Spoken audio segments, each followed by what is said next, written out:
مهجور في صحراء حارقة، عالق في جبل متجمد، تائه وسط جحيم البرية. 3 رجال سيخوضون المعركة الكبرى، معركة البقاء. 2 سيعيشان و1 سيموت. ماذا يحدث داخل الجسم البشري حين يقترب من الفناء؟ وما الذي يحدد من سينجو بحياته؟ نحن البشر نحب أن نعتقد أننا أسياد العالم، وهذا لسبب وجيه. فنحن نتكيف بسهولة للحياة في أي بيئة مهما كانت قاسية، ونستمتع بغزو البرية، ونذهب بجرأة إلى أي مكان نريد، وللعديد من الأماكن التي لا ينبغي لنا أن نذهب إليها. ولكن حين نتعامل مع البرية فإننا نتعرض للمخاطر، لأن الحقيقة هي أننا كائنات ضعيفة للغاية. المواقف العصيبة تنزع عنا كل شيء، كل التظاهر والأقنعة التي نضعها أمام العالم، كل هذا يزول حتى يظهر جوهرنا الحقيقي بسرعة كبيرة. كل ما يتطلبه الأمر هو عدة أيام بدون ماء، مجرد عدة درجات من الحرارة الزائدة أو البرودة الزائدة، وتصبح البرية عالما من المخاطر المميتة، جحيما على الأرض قد لا ننجو منه.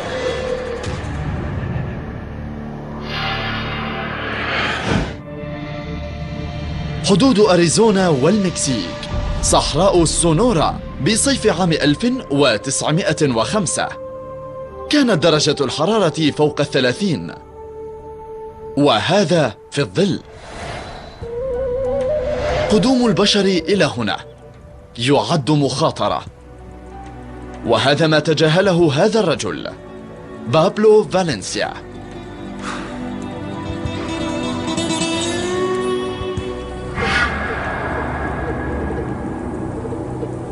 أتى بابلو بحثا عن الذهب مع مرشد يدعى هيسوس ريوس ليدله على الطريق.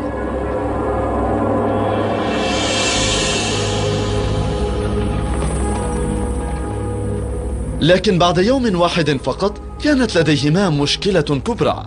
كان مخزون المياه لديهما يقل بشكل زائد. عاد ريوس ليحضر المزيد من المياه، وأخبر بابلو أن يلقاه باليوم التالي.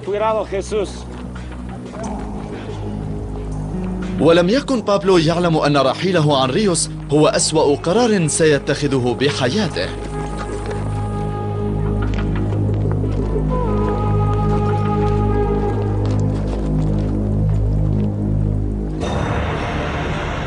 وعلى بعد 1600 كيلومتر، وبعد 85 عاما على جبال أديرونديك في ولاية نيويورك، أكثر من 23 ألف كيلومتر مربع من الأشجار الشاهقة والمياه الباردة، على بعد كيلومترات قليلة من الحضارة. في يونيو 1990 انطلق ديفيد بومهاور بمسار محدد بشكل جيد في رحلة تسلق تبلغ ما يقارب 160 كيلومترا ل10 أيام. ظن ديفيد أنه أحضر ما يكفي من الطعام، لكن بعد أيام قليلة اكتشف أن الطعام بدأ بالنفاد، لذا خرج عن مساره ليتخذ طريقا مختصرا لأقرب مدينة. لم يكن ديفيد يعلم أنه اتخذ قرارا ربما يكلفه حياته.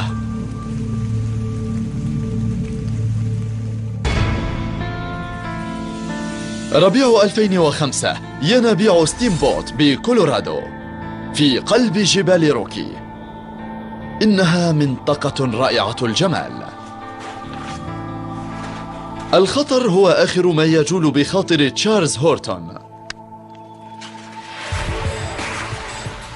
لكن هذا على وشك أن يتغير.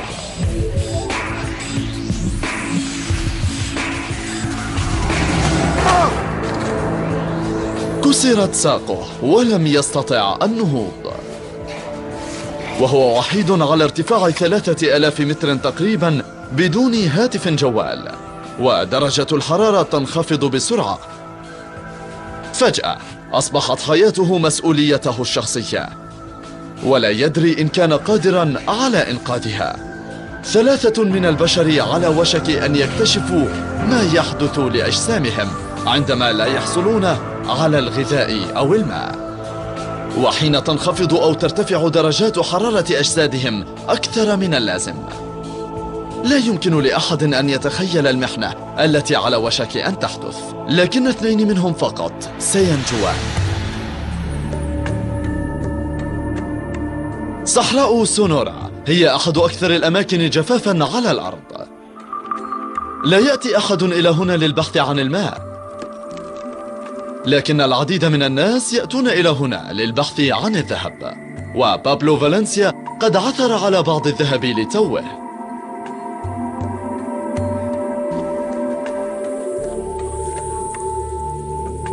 ولسعادته بنجاحه تجاهل بابلو عطشه المتزايد.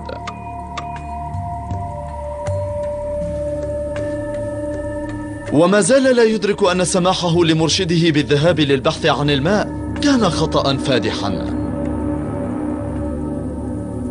وشرب آخر قطرة ماء.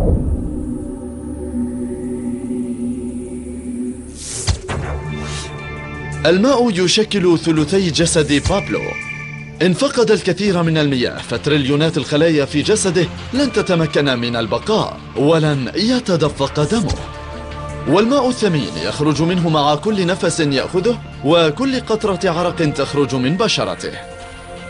في هذه الحرارة يفقد بابلو حوالي لتر من المياه كل ساعة. فقدان لتر واحد سيضر بصحته، لكن إن فقد أكثر من 16 لترا فيمكن أن يموت. لينجو من هذا المكان على جسده أن يخزن الماء لا أن يفقده. جسد الجمل يمكنه أن يحتفظ بمخزون 10 أيام من الماء، والجمل يبرد جسده بلا عرق. ففراء الجمل يعزل أجسادها عن الشمس، وأقدامها تعزله عن الرمال الحارة، لكن جسد بابلو غير معد للبقاء في الصحراء. إن لم يستطع التعويض عن الماء المفقود فسيكون محظوظا لو عاش ل3 أيام. فجسده يرسل دم ذا الحرارة العالية إلى بشرته ليبردها بالعرق المتبخر، لكن إن نفد منه العرق فسترتفع حرارته بشكل بالغ كمحرك السيارة. سيفقد عقله السيطرة وسينهار.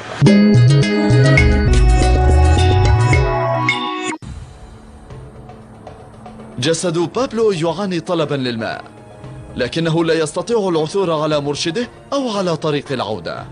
عرف بابلو فالنسيا الآن أنه تائه في أحد أكثر الأماكن حرارة وجفافا على الأرض.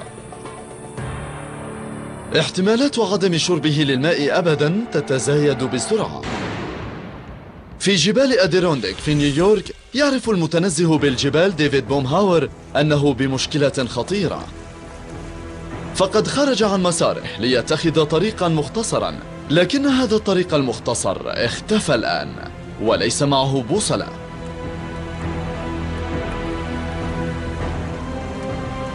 كبابلو فالنسيا أصبح ديفيد وحيدا في برية فسيحة ولا يدري شيئا عن موقعه. أحد الأمور التي لا يدركها الناس هو مدى سهولة أن تضل الطريق.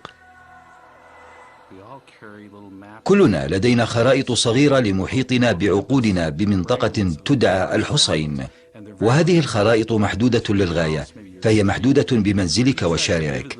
لكن إن حاولت أن تتخيل بوضوح حيك كله فستجد أنه لا يمكنك هذا. بينما كان بابلو وديفيد يحاولان العثور على طريقيهما، كان الحصين يعيد رسم خرائطهما العقلية لتتوافق مع محيطيهما الجديد، لكن لفعل هذا يحتاج العقل لأدلة بصرية جديدة. فالصحراء الفسيحة الفارغة لا تمنح عقل بابلو ما يكفي لرسم خريطة، ورغم أن ديفيد محاط بمئات الأشجار إلا أنها جميعا متشابهة. إنه تحميل زائد على الدماغ ولا توجد شمس لتدل على الاتجاه. لم يقدر ديفيد مخاطرة الذهاب إلى البرية، ومعظمنا كذلك. لذا قام بما يجب أن يفعله في تلك اللحظة، وهو أن يخيم وينتظر النجدة. عندما تضل طريقك فالبقاء بمكانك هو عادة ما يجب فعله، لكن بحالة ديفيد لم يكن كذلك، فقد خيم بعيدا عن مساره، مما جعل عثور المنقذين عليه أصعب. احتفظ بالطعام المتبقي معه وتمنى حدوث الأفضل.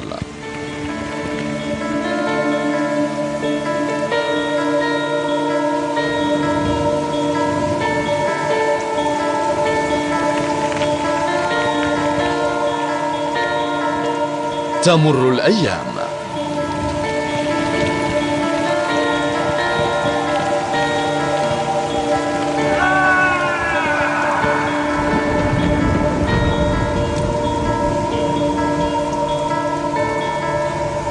نفد طعامه، وكذلك نفدت آماله.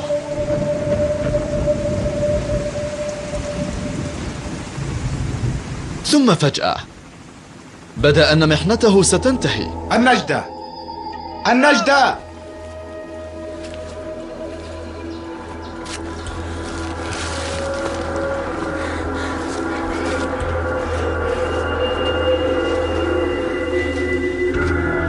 النجدة! النجدة! حاول ديفيد الإشارة، لكن المروحية لا تراه. النجدة! النجدة!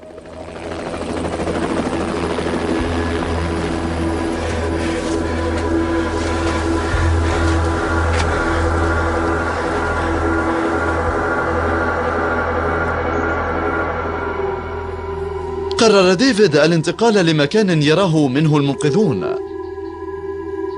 اختيار ذكي لكن بعواقب كارثية. عندما تحرك ديفيد لم يلحظ سقوط زجاجة صغيرة من معداته. بداخل تلك الزجاجة يوجد مصدر حمايته الوحيد ضد تهديد محتمل بالموت، حماية سيحتاجها بشدة ليبقى حياً.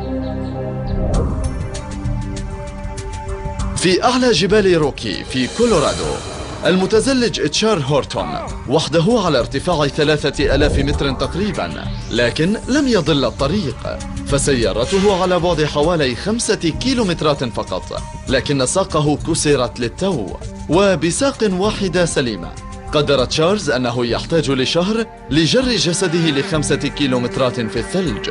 بدون هاتف جوال يمكن أن تمر أيام قبل أن يجده أحد، والظلام يحل سريعا، وستنخفض درجة الحرارة لأقل من 5 درجات مئوية تحت الصفر. يمكن لتشارلز أن يموت من الطقس في المسافة البسيطة بينه وبين سيارته. الموقف الذي وقع فيه تشارلز هو من المواقف التي يسهل الوقوع فيها بشدة ويقع فيها الناس دائما. موقف يسهل الوقوع فيه ويصعب الخروج منه، والوقت ينفد، لذا بدأ تشارلز بالعمل. أيا كان ما سيفعله الآن سيعزز أو يضعف من فرصه في النجاة.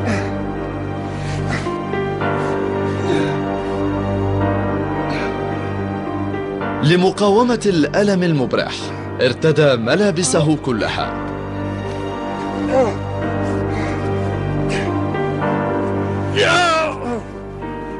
وحول حقيبة ظهره إلى جبيرة لساقه وحاول أن يسير.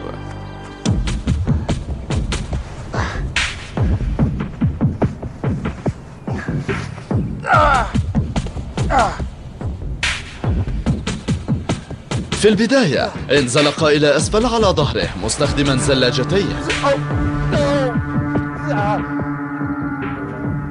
محاولته الثانية هي الزحف العكسي إلى الأسفل.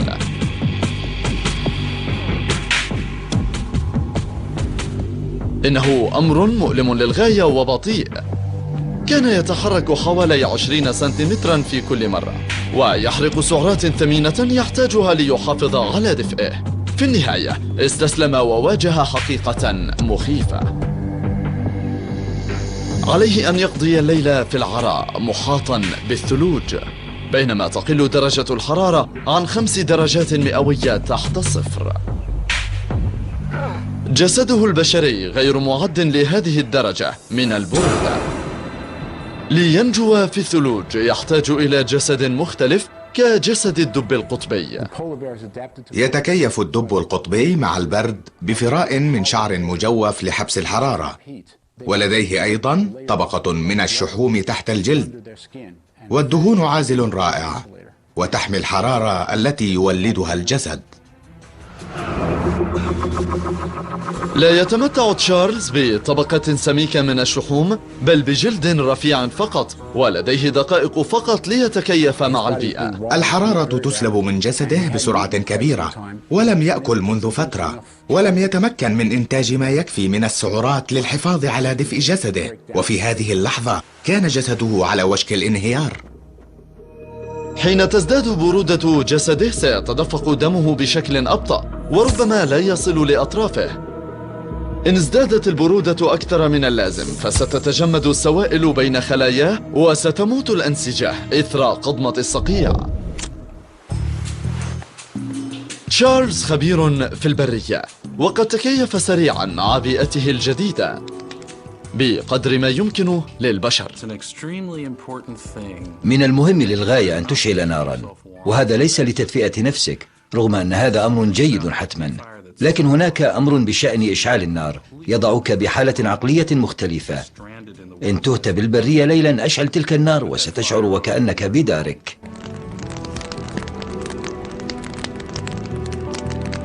لكنه الآن يفعل أمرا يقربه أكثر من الموت.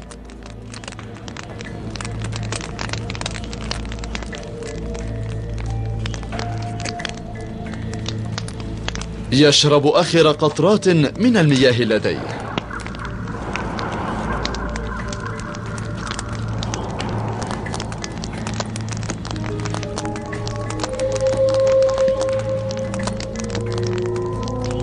تشارلز محاط بالماء المتجمد، لكن سرعان ما سيموت من العطش، وسيتعلم كم يمكن أن يكون شرب الماء المتجمد خطيرا. يمكنه المحافظة على اشتعال النار حتى منتصف الليل، لكن عندما تخمد فلن يكون معه ما يكفي من الموارد لإشعال النار مرة أخرى. بدون الدفء والماء سيموت جسده. لكن أهم أداة نجاة لديه هي عقله، والذي سيعمل بأقصى طاقة لديه. ما سيفعله لاحقا سيحدد ما إن كان سينجو من هنا حيا.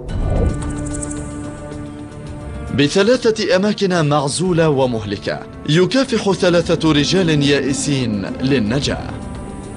الجوع والعطش والحرارة والبرد تستنفد قواهم وتسلبهم الرغبة في الحياة. شيء واحد فقط يحول بينهم وبين الموت، إنها قوة العقل البشري. بابلو فالنسيا في ثالث يوم له وحده في صحراء سونورا.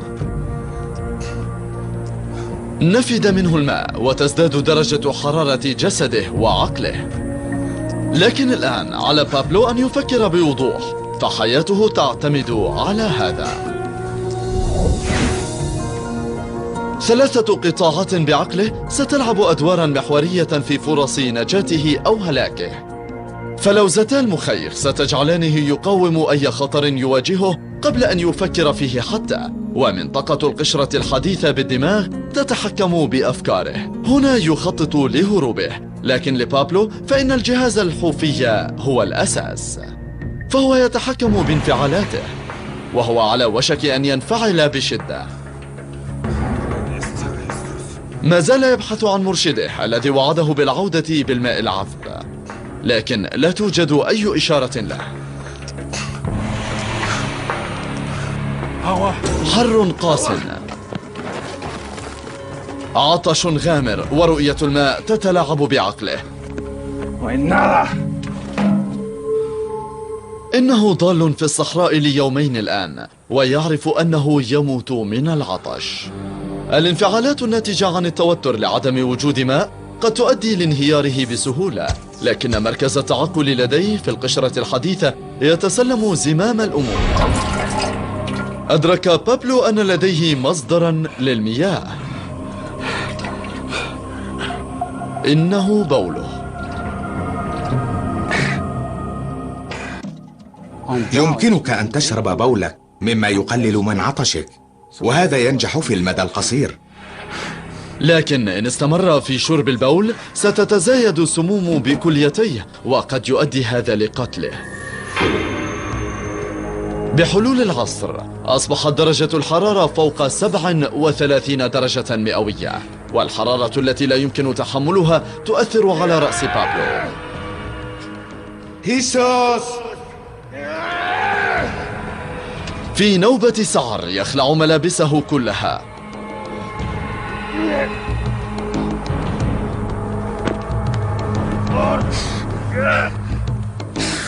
يشعر بانتعاش، لكنه على وشك أن يشعر بحرارة أكثر. الآن ستبخر الشمس عرقه على الفور بدلا من بقائه بين جلده وملابسه، حيث يحافظ الترطيب على برودة جسده، وهو غير محمي على الإطلاق من حرارة الصحراء المؤلمة. الحقيقة أن طريقة عمل عقلك تشوش أحيانا على قدرتك على التعقل وإعمال المنطق للخروج من موقفك. لكن بابلو يصب تفكيره على أمر واحد: ريوس! الانتقام. سأنتقم منك!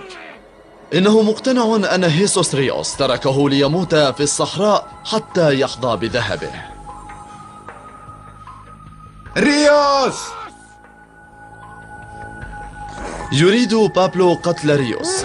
رغبته في الانتقام ربما تبقيه حيا. لوزتا المخيخ ستبدأان رد الفعل الانفعالي على الفور، والذي يتضمن تدفق الأدرينالين والتغير في كيميائية الدم وشدة العضلات، وهذا يعده للقتال أو للهرب.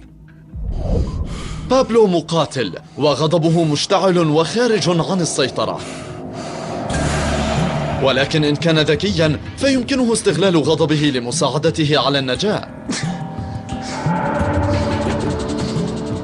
بدأ صراع بابلو يصبح غير مجد أكثر فأكثر، فهو ضال الآن منذ ما يقارب 3 أيام. جسده يهلك من الجوع والحرارة والعطش، يحتاج لإرادة تفوق قدرات الإنسان ليعيش ليوم آخر فقط. لكن مع حلول الليل يرى ما يسره.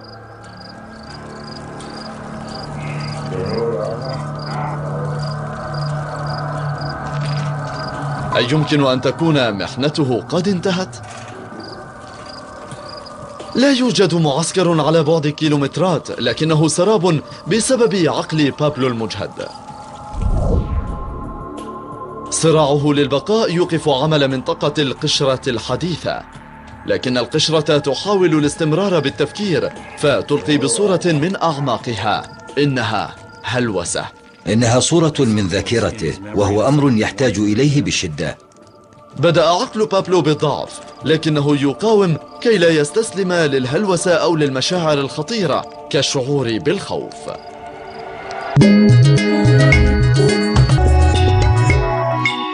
ديفيد بومهاور في جبال أديرونديك في نيويورك لا تصيبه الهلوسة، فهو يعرف تماما درجة سوء موقفه، فهو بحاجة للطعام لكنه يتضور جوعا. يحتاج لملجأ دافئ لكنه يشعر بالبرد والبلل، وأكثر ما يحتاج إليه هو الماء، وهناك ماء في كل مكان من حوله، لكن شرب هذا الماء سيعد أكثر مخاطرة سيقوم بها. فقد زجاجة صغيرة من بين معداته، وبداخلها أقراص تنقي الماء الذي يشربه. ربما يكون الماء مليئا بالبكتيريا كبكتيريا إيكولاي، والفيروسات والطفيليات كالجيارديا، فأجسامها الميتة تسبح بالماء حتى بعد قتل أقراص التنقية لها. يواجه ديفيد خيارا مريعا، وهو شرب ماء النهر غير النقي والمخاطرة بمرض قاتل، أو محاولة شرب مياه الأمطار فقط والمخاطرة بالجفاف المهلك. وعليه أن يشرب قريبا جدا وإلا سيموت. القلق يغمره ويشعر بالهجر والعجز والوحدة، لكن عقله يقاوم بسلاح قوي. إنه دفتر يومياته. كان هذا ذكاء منه. أعتقد أن هذا يساعد على التعقل والتحفيز. ديفيد يعد قائمة بكل ما مر به. تذكر، أولاً الجميع يعرف موعد عودتك.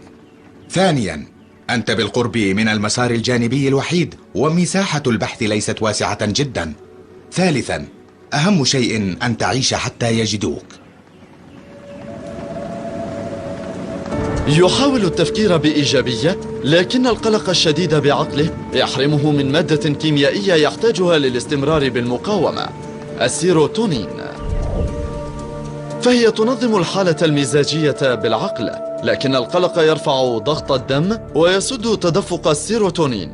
إن انخفض مستواها أكثر من اللازم، فسيواجه ديفيد خطر المشاعر السلبية كالاكتئاب. المشاعر والأفكار تتنافس بشكل دائم داخل العقل.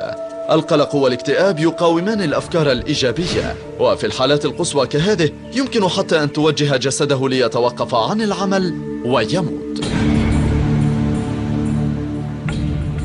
أشعر بدوار شديد اليوم. حافظ على هدوئك وستصل النجدة. سنرى أو لن نرى إن لم تصل.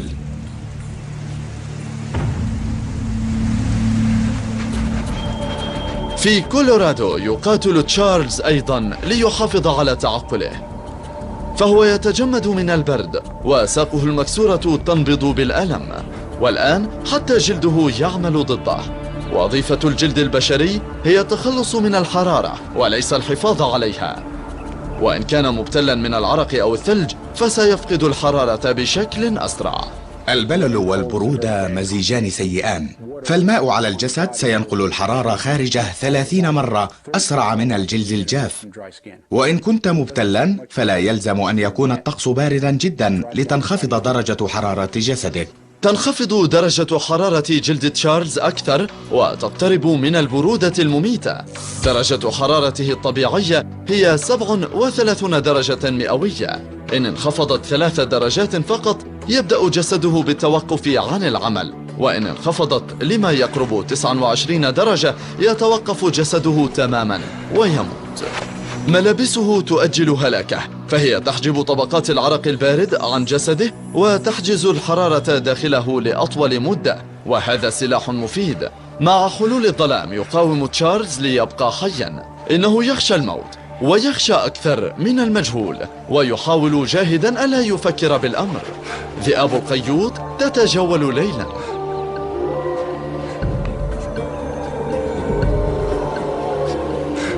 لكنها لا تخيفه، إنها صحبة جيدة بمحنته ووحدته. درجة الحرارة هي 10 درجات أقل من درجة التجمد. يمكن للبرد قتله قبل الصباح. لكن قطعة واحدة من ملابس تشارلز ربما تنقذ حياته. إنها قبعته. جسده يرسل دما أكثر إلى رأسه، محاولا حماية العضو الوحيد القادر على إنقاذه. هذه الدماء توفر حرارة أكثر، وقبعته تحافظ عليها حيث يحتاج إليها.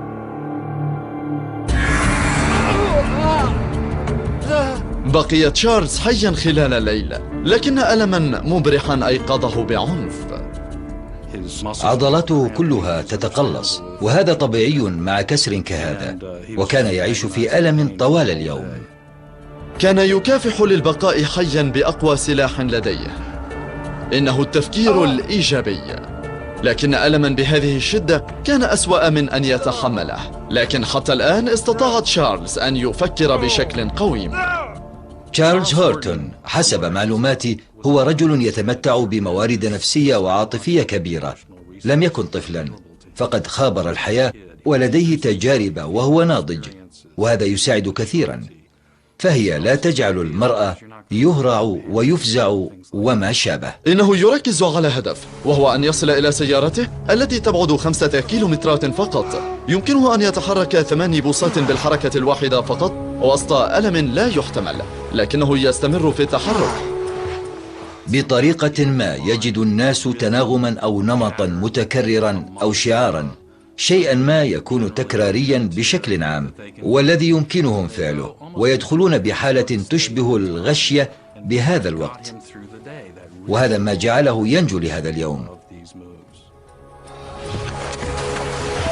بينما يحاول تشارلز الإبقاء على عمل جسده وعقله، تبدأ منطقة مهمة بعقله بالعمل تدعى بالتلفيف الحزامي، وربما تكون سلاح تشارلز الأقوى.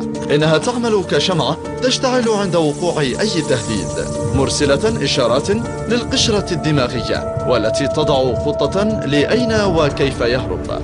كل 20 سنتيمترا يزحفها تشارلز، وكل مرة يقول فيها لنفسه إنه سينجو، فإنه يستخدم قوة التلفيف الحزامي، وهذه القوة يحتاجها ديفيد بومهاور كذلك، فهو يضعف بمرور الأيام، وجسده يتدهور بسرعة، ومشاكله الجسدية تدمر عقله.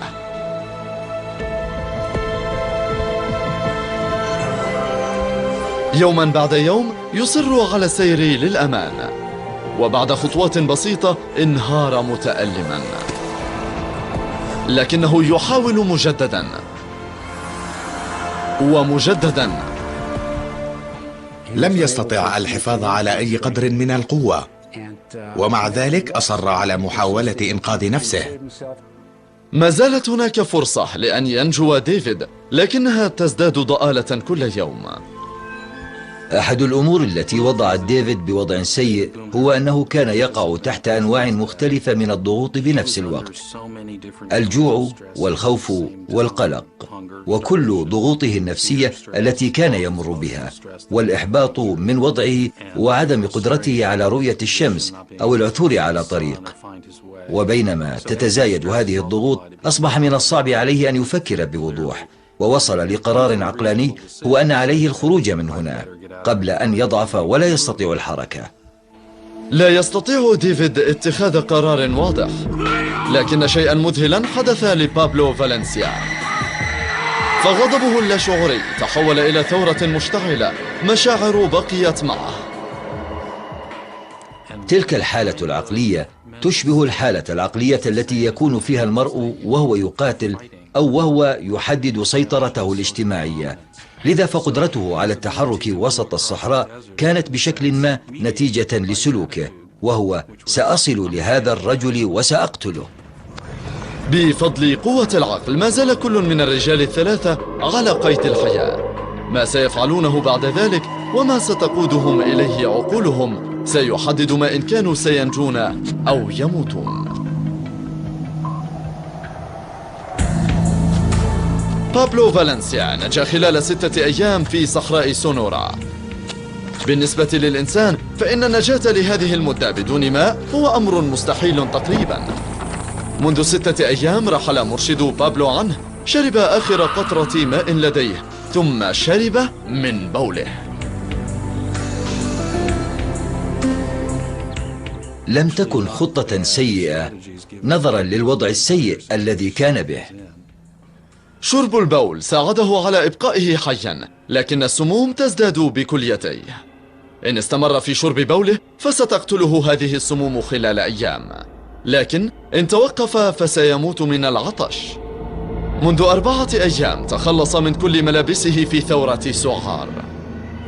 كان سيكون من الأفضل لو أبقى على قطعة ملابس واسعة كي يبقى الهواء الرطب الذي يتشكل حين يعرق على جلده لفترة أطول ليبرد جسده. بدون ملابسه أصبح بابلو تحت رحمة شمس الصحراء القاسية، وهذه الشمس يمكن أن تقتله قريبا. في غابات ولاية نيويورك لا يعاني ديفيد بومهاور من الشمس، بل لا يمكنه الفرار من الأمطار الدائمة.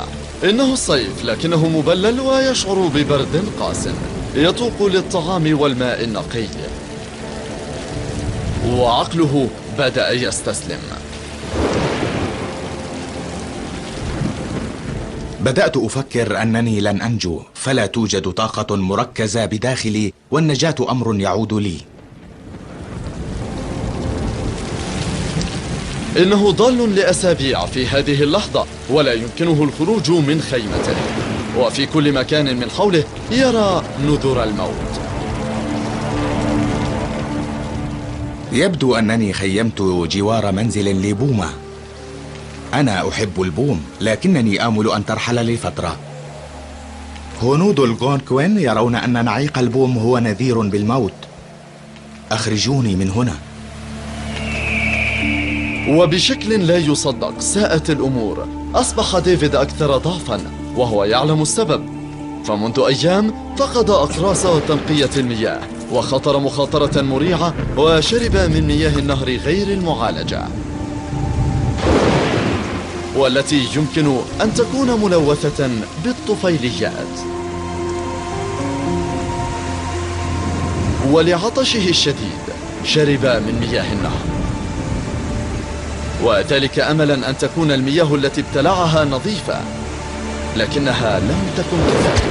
كان بها طفيلي الجياردية، والآن تنمو الجياردية بداخله، مسببة التهابا لأمعائه، معطلة مقدرتها على امتصاص الماء، وجعلت ديفيد مريضا لدرجة أنه غير قادر على الحركة.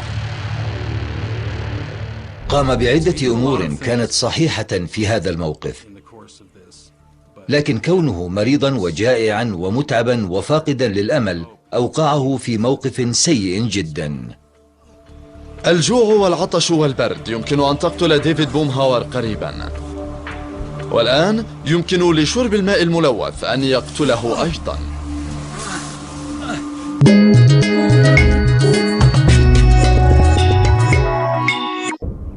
في كولورادو المتزلج تشارلز هورتون في مشكلة عويصة أيضا، فساقه المكسورة تخفق بالألم ولا يمكنه الحصول على الدفء. في الليلة السابقة شرب آخر ما معه من ماء، والآن بدأ الجفاف يصيبه سريعا. إنه محاط بمياه نقية، لكنها مياه متجمدة، وهو يعرف أن أكل الثلج يمكن أن يقتله.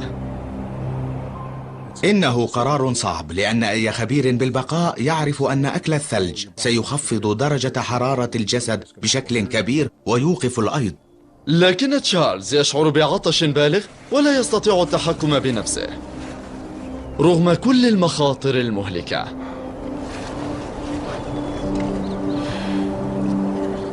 درجة حرارة الجسم الطبيعية هي 37 درجة. يجب أن تبقى في درجة حرارة قرب هذه لتحافظ على وظائف جسدك بشكل طبيعي. أكله المتزايد للثلج بالإضافة لتعرضه للبرد يخفض درجة حرارته ويبدأ بالارتجاف. الارتجاف يقبض العضلات لتوليد الحرارة ولتدفئة جسده. إن تصلبت عضلاته بحيث لا يمكنها الارتجاف فستنخفض درجة حرارته أكثر، وإن وصلت إلى 29 درجة فيمكن أن يفقد وعيه ويموت.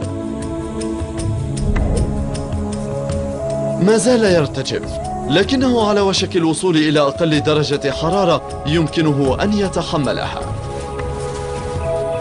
إن لم يتحرك فالفرص في العثور عليه حيا ستتضاءل. ينقل معسكره 3 مرات في 6 أيام، لكن خلال هذا الوقت سيكون لديه 1300 متر تقريبا قبل أن يتعب ولا يكمل التحرك. ما زال يبعد عن سيارته 3 كيلومترات تقريبا، لكن في وضعه كأنه يبعد 100 كيلومتر. إنه يشعر بالبرد دائما، فملابسه المبتلة تستنفد أي حرارة باقية في جسده. أخيرا وجد القليل من الماء السائل ليروي عطشه العنيف.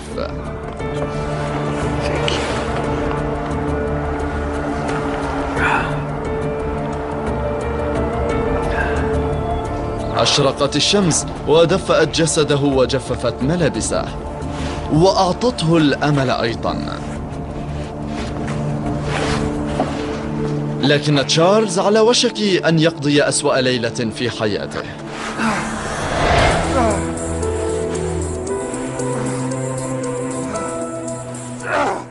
رغم مرور 8 أيام وحيدا وسط الثلوج، ستكون هذه الليلة هي الأسوأ على الإطلاق.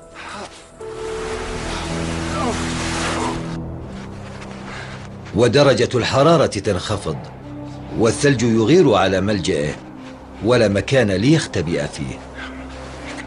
هناك نذير شؤم بالنسبة لتشارلز، فلا شيء يلوح في الأفق، ويمكن لهذا الجحيم المتجمد أن يكون آخر ليلة له على وجه الأرض.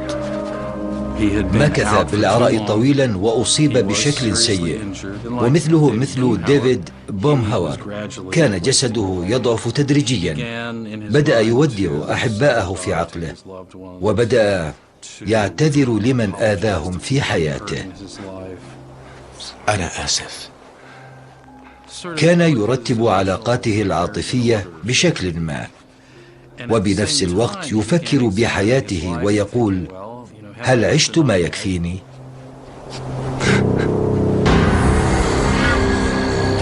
منذ 6 أيام ضل بابلو فالنسيا طريقه بأحد أشد الأماكن حرارة على الأرض.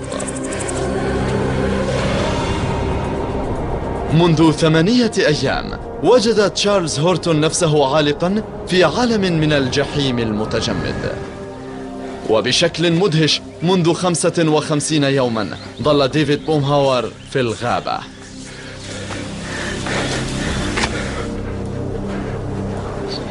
كل من الرجال الثلاثة على وشك الانهيار، والوقت الذي كان يمكن أن ينقذوا أنفسهم فيه قد ولى منذ فترة طويلة.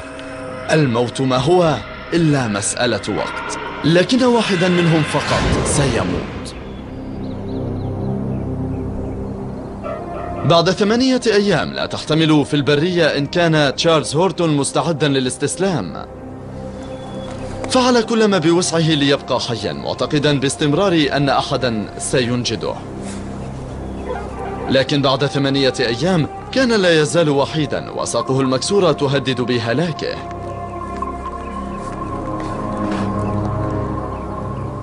ولجعل الأمور أسوأ، فإن الملجأ الوحيد الذي لديه هي حفرة أسفل شجرة. إن أتى المنقذون بالفعل فلن يجدوه أبدا. درجة حرارة جسده 31 درجة فقط، وهي أقل من الحفاظ على حياة بشر لفترة أطول. بقيت ساعات قليلة ويموت تشارلز، لكنه ما زال يرفض الموت. أعتقد أنه اتخذ قرارا حيويا في هذه اللحظة، وهو: أريد أن أحيا لوقت أطول. إنه أمر أساسي فعله كل الناجين. بعد 8 أيام من المعاناة البالغة ومحنة لا ينجو منها أحد، كان تشارلز لا يزال يتنفس عندما وصلت النجدة أخيرا.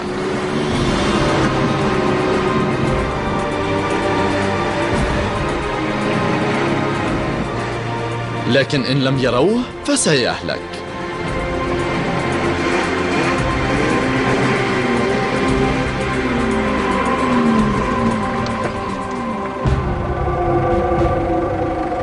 كان مختبئا في الحفرة، وأضعف من أن ينهض أو ينادي. استجمع تشارلز آخر قدر من قوته وأطلق صافرة الطوارئ الخاصة به.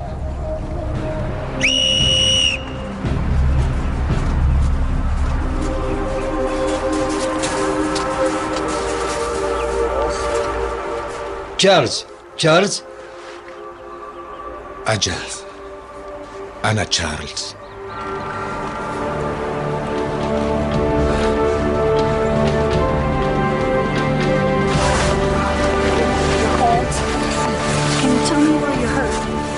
فاز تشارلز هورتون في معركته للبقاء، لكن هناك شخصان ما زالت حياتهما معلقة.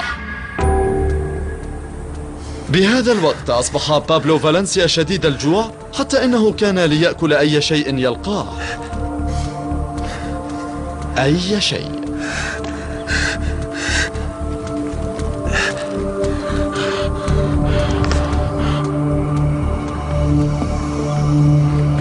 لكن هذا لا يكفي، فجسده وعقله وصلا إلى أقصى حدودهما.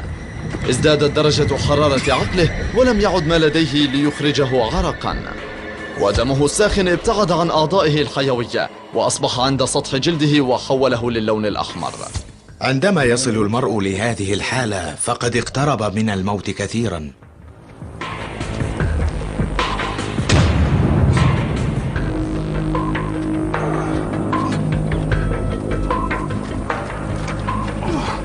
إن مشى بابلو خطوات قليلة لوجد مخيما يبعد عنه بضعة مترات، لكنه لم يره واستلقى أرضا ليموت.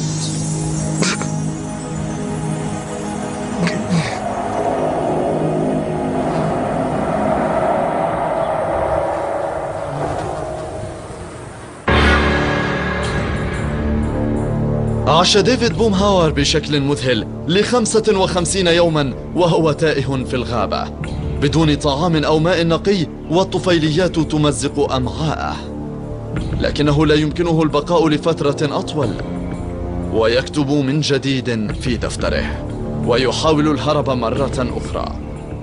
أنا ديفيد بومهاور، ظللت تائها هنا ل55 يوما. لأنقذ نفسي نزلت إلى الجدول إلى موقع تخييم بحيرة ليوي.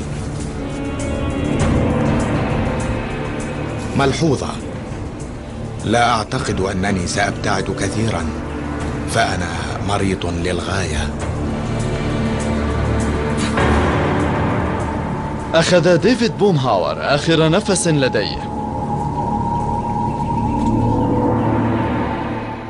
كان ديفيد مكافحا بشكل خارق، لكن ليبقى كان يحتاج للحظ، لكن لم يكن لديه ما يكفي من الحظ. لم يكن الطقس في صالحه، والجياردية لم تكن في صالحه، وحقيقة أن طعامه نفد ربما تكون خطأ، لكن أيا كان فهذا حظ سيء. ديفيد بومهاور مات في الغالب بسبب تعرضه لعوامل الطقس البارد وهو في وسط الصيف، وبدلا من السعي للنجدة انتظرها، وبهذا يكون فعل ما يفترض أن يفعله. لكن في حالته كان اتباع قواعد البقاء ربما هو ما أدى إلى وفاته بشكل مؤسف. إن كان قد استمر في السير كان ليصل للطعام والملجأ قبل أن يصل ل55 يوما. تبلغ نيويورك في أقصى عرض لها حوالي 7000 كيلومتر، والإنسان العادي يمكنه أن يسير تلك المسافة في 13 يوما. وبينما كان بابلو فالنسيا على وشك أخذ نفسه الأخير رفض عقله الاستسلام. مر بتجربة خروج من الجسد، حيث رأى نفسه ميتا بالصحراء، ورأى روحه تحرس جسده ضد الصقور التي تريد التهامه. إن استطعت تحويل تلك الأفكار لأفعال يمكنك توجيه تلك الطاقة، ويمكن استخدامها لجعل عضلاتك تتحرك وتفكر بوضوح وتخرج من الموقف الخطير. فجأة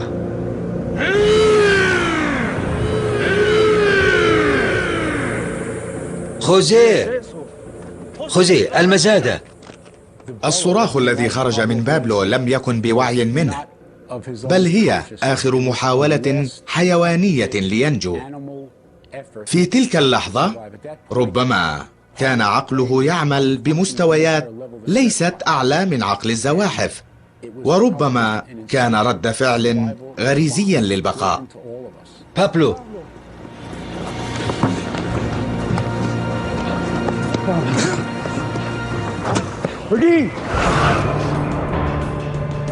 ثلاثة رجال يقاتلون الأهوال ليبقوا على قيد الحياة، حالتا نجاة مدهشتان وحالة موت مؤسفة واحدة، كلها قصص توعوية لكل من يريدون قهر البرية. عندما تصبح البرية مميتة تنهار أجسامنا الهشة سريعا، بينما تقاوم عقولنا القوية محتشدة بقايا دفينة من قوانا وإرادتنا لنحيا. الصراع في حد ذاته جزء مهم من النجاة في موقف الكفاح من أجل الحياة، حيث يطلب منك أمور صعبة. إن توقفت عن الصراع وقلت إنه أمر صعب فستموت، طالما يمكنك التنفس ولديك النية للقيام بأمر آخر فأنت لم تمت بعد. رغم فقدان كل الآمال سيستمر بعضنا في البقاء، لأننا أقوياء بما يكفي وأذكياء بما يكفي ومحظوظون لا أكثر. قصص النجاة رغم كل الظروف تثبت أن أقوى وسيلة حماية يمكن لأي منا أن يحملها في البرية هي العقل البشري المذهل. لكن حتى تصل إلى حافة هلاكك لن تعرف أبداً إن كنت ستحيا أم ستموت.